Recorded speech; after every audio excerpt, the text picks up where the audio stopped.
Hello there guys, hope you're okay. Welcome to this little budgie breeding update. I'm going to show you some chicks in boxes. This is inside in the shed, in the shelter. There's 3 chicks doing well.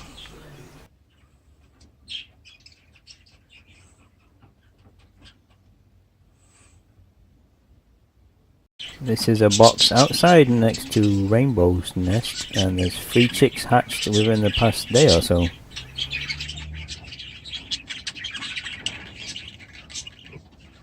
And here is Rainbow's 2 chicks just before I cleaned the box out. They're doing okay, nice and big now.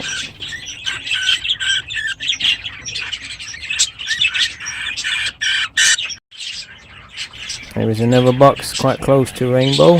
I've got 4 chicks I think at least. I don't want to disturb them too much, and they're doing quite well. Going up nice and big.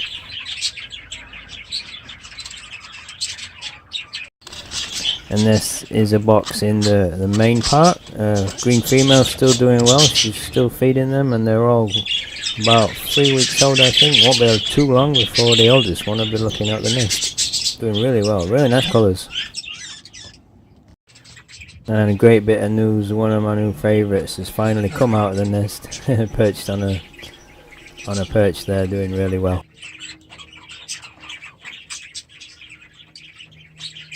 Okay, that's it for this update guys. Thanks a lot. Just thought I'd keep you guys up to date with what's going on with my birds, and see you next time.